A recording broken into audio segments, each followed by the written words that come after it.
Olá meus caros, bem-vindos mais uma vez. Hoje aqui pra mim, cara, 7h41, perdoe minha cara de sono, eu ando meio cansado.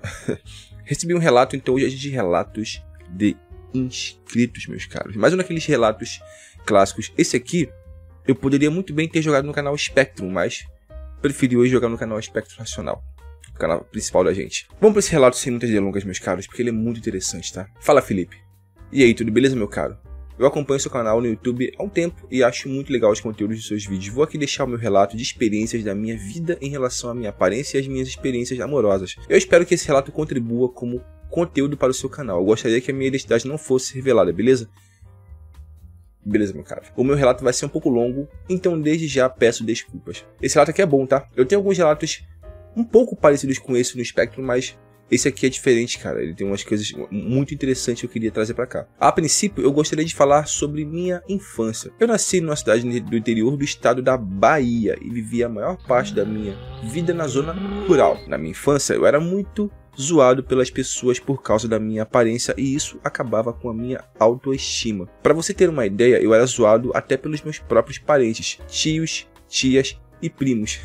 Normal. Além disso, na escola durante o ensino fundamental, alguns colegas de classe até já se recusaram a se sentar perto de mim, principalmente as meninas. Eu era um garoto tímido e com poucos amigos e não socializava muito. Eu me sentia o patinho feio e excluído. E por muito tempo eu cresci com esse pensamento enraizado de que eu era feio. Durante a minha adolescência, eu passei a estudar no ensino médio na zona urbana. Algumas garotas até se interessaram por mim, mas a minha crença limitante e a minha timidez fizeram com que eu perdesse algumas oportunidades. Eu tinha muita vontade de ficar com algumas garotas, mas eu não sabia nem como chegar e o que falar com elas e nem manter contato visual. Mas mesmo assim, com a ajuda de um amigo meu, eu consegui ficar com uma garota no finalzinho do ensino médio. Que satisfação, aspira. Foi ali que eu perdi o meu bebê, aos 18 anos de idade. Foi um beijo bem rápido e a garota depois nem quis mais ficar comigo. E ao concluir o ensino médio, além de eu ficar alguns anos sem pegar ninguém e ainda para piorar, me afundei na pornografia e masturbação. Cara, exceto essa questão da pornografia aqui, do final da masturbação que ele disse, eu me identifico muito com o que ele disse. Exceto que eu não me lembro em nenhum momento da minha vida de gente se recusar a sentar perto de mim, mas eu era meio zoado também por tios, primos e tudo mais. Embora eu tenha tido um pouco mais de sorte do que ele, tá? E sim, eu já falei isso em outros vídeos, eu torno a repetir. Uma das melhores coisas que pode acontecer para um camarada que ele teve esse background de infância meio zoada, com pessoas zoando a sua aparência, meninas recusando, rejeitando, é ter um camarada sagaz para ajudar o cara a desbloquear. Aconteceu comigo, meu primeiro beijo em carnaval foi um amigo que desenrolou. O primeiro beijo do garoto foi um amigo que desenrolou na escola. Cara, nada como um bom amigo desenrolado para te ajudar a desenrolar. Em 2017, por volta dos meus 20 anos de idade, então calma aí, 2017, 17, 18, 19, 20, 22, 24, 23. 6 anos, né, cara? Então o nosso camarada tem atualmente 26. Por aí, 25, 26. Eu entrei pra faculdade e fui morar na cidade, na casa de uma tia minha. Eu já estava com uma aparência mais legal, eu até achei que na faculdade as coisas iam melhorar, mas logo no início não recebi sinais de escolha e ainda estava com um pensamento limitante de que eu era um cara feio. Mesmo algumas pessoas afirmando que não, que eu tinha mudado, que agora eu estava bonito, eu não consegui chegar em ninguém por causa dessa crença e medo de ser rejeitado. Eu tinha chegado no auge dos meus 20 anos e ainda virgem. Em 2019, consegui namorar por um curto período uma garota do meu bairro. Eu achei que as coisas iam dar certo. E uma vez ela me chamou pra ir na casa dela, olha. Aí sim. Ficamos sozinhos na sala e eu não consegui sentir nenhum tesão por ela. What? Porque eu estava com o meu cérebro acostumado com os estímulos da pornografia e ela percebeu a minha falta de interesse. Depois de um tempo, ela terminou comigo e ela voltou a namorar com o ex-namorado dela, que inclusive já tinha traído ela. Isso acabou com o meu psicológico e eu me afundei mais ainda na depressão e na pornografia e ainda continuei virgem. Cara, de repente, a sua questão com a ex-namorada que você teve, né, sua primeira namorada, de repente você não tinha atração por ela. Não era questão mesmo somente da pornografia. De repente você não tinha atração por ela. De repente o que? Ela não fazia o teu tipo, ela era desinteressante. Esse é um caso que talvez você não pudesse ter esclarecido para poder entender, porque às vezes não era culpa realmente da pornografia em si. Para tudo! Caraca, enquanto eu editava o vídeo, eu percebi que eu perdi um pequeno parágrafo muito importante que eu vou ler para vocês agora. Em 2020, numa viagem que eu fiz para a casa de uma tia minha que mora em Salvador, uma prima minha veio me visitar e nós dois dormimos no mesmo colchão da sala e ela deu em cima de mim. Puxa, cara, ela está tão na sua. Que isso, rapaz? Eu não consegui me controlar e acabamos transando. Teve uma fudelança aqui ontem. Apesar de eu ter perdido a minha virgindade, o que me frustrou foi que eu percebi que estava com um problema de ejaculação precoce por causa do meu vício em pornografia. Eu ejaculei muito rápido e não consegui sentir nenhum tesão, apesar da minha prima ser muito bonita e atraente. Eu comecei a achar que eu era gay. Ih, rapaz. Isso mesmo, meu caro, comecei a questionar minha sexualidade. Eu já tinha tentado parar de ver pornografia e de, bater uma antes. Eu sabia que isso fazia mal, mas mesmo assim não conseguia parar. Agora, voltando para o vídeo normal. Em 2021, eu consegui marcar um encontro com uma garota da faculdade que eu conheci pelo Tinder. Nós ficamos sozinhos na casa de um amigo e eu consegui transar com ela, tá vendo? Se você conseguiu, então o problema não era pornografia. De repente, realmente você não tinha atração pela namorada. Ela não devia ser atraente na tua perspectiva. Mas eu tive mais outra frustração.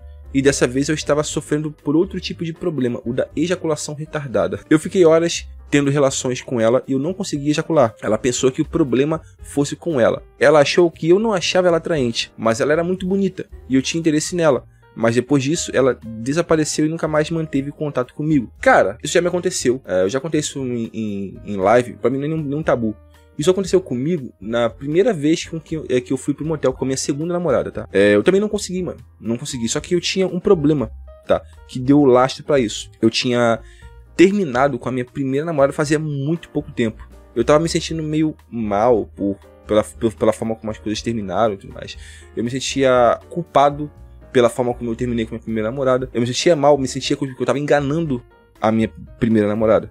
Isso me gerou um estresse que baixou muito a minha libido, tá? Então, sim, eu tive muita dificuldade de conseguir fazer isso pela primeira vez.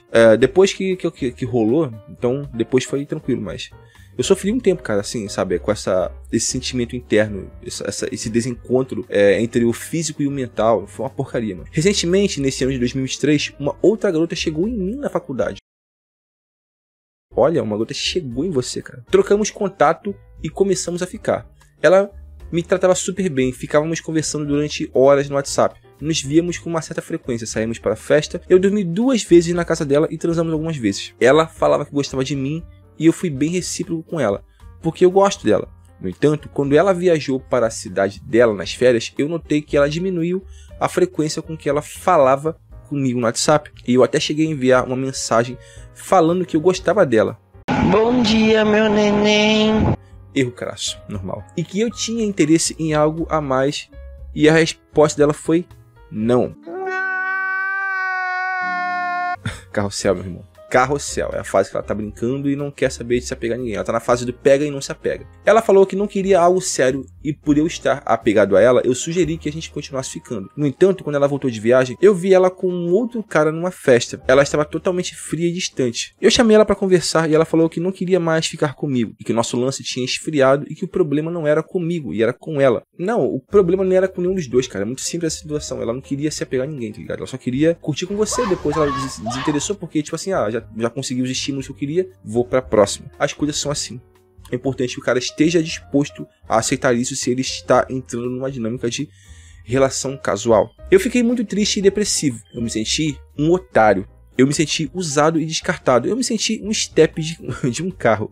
Então decidi tocar a minha vida e esquecê-la. Eu deletei a minha conta do Instagram porque estava sendo difícil ver as publicações dela e também mudei de número de telefone. Eu fiquei mais ou menos uns 3 meses sem manter contato com ela. Essa semana ela conseguiu o meu número de novo na mão de uma amiga dela, que tem o meu número novo de WhatsApp. E ela me enviou uma mensagem dizendo que notou que eu tinha me afastado das redes sociais dela e que isso mexeu muito com ela. Rejeição, tá? Não é saudade de você, isso eu posso te garantir. Ela falou que excluir uma pessoa das redes sociais hoje em dia é como excluir da vida e que ela não quer magoar uma pessoa ao ponto de excluí-la das redes sociais. Não é isso. Ela tá falando isso de uma maneira lógica. Mas o irracional dela certamente não pensa isso, tá? A questão dela é o seguinte, cara, eu não aceito que você tenha me excluído, tá ligado? Tipo, eu não sou um pária pra você me excluir. Ela não se importa tanto com o que você sente, mas sim com o fato de que você a tratou como um pária. Ela só quer tirar isso sabe, das costas dela. Por algum motivo ela se importa, tá? Ela me pediu desculpas e falou que entende e respeita os meus motivos. Eu fui educado e aceitei o pedido dela de desculpas. Eu até troquei algumas mensagens com ela e logo em seguida eu apaguei o contato dela. Boa! Parabéns! E resolvi seguir a minha vida. É melhor deixar ela ir. Deixar ir dói muito, meu caro. Mas é necessário. Eu estou muito triste, mas eu sei que uma hora essa dor vai passar. Desde já, eu aguardo a resposta do recebimento deste e-mail. Um abraço, meu caro. Um abraço, caríssimo. Tá, aqui a gente tem algumas questões pra gente pontuar, que são muito simples, na verdade, tá, cara? Quem quer entrar em dinâmicas de relacionamento casual, precisa primeiramente estar resolvido consigo mesmo, cara. Eu sei que na cabeça do camarada que passou pelo que ele passou, a coisa ela fica meio complicada, porque rejeição na infância. Aí você passa por um período de escassez na sua vida. Ou pelo menos a sua mente vê as coisas como uma falta, como um buraco que não se preenche.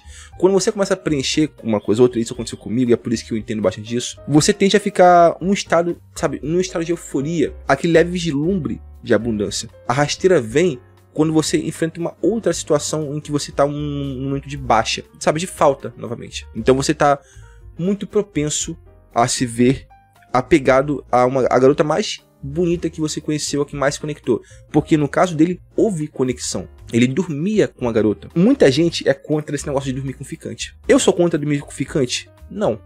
A questão é o seguinte, se você vai dormir com ficante, se você vai começar a desenvolver comportamentos, né, práticas que são de casal com um ficante, com uma ficante, esteja entendido da seguinte situação.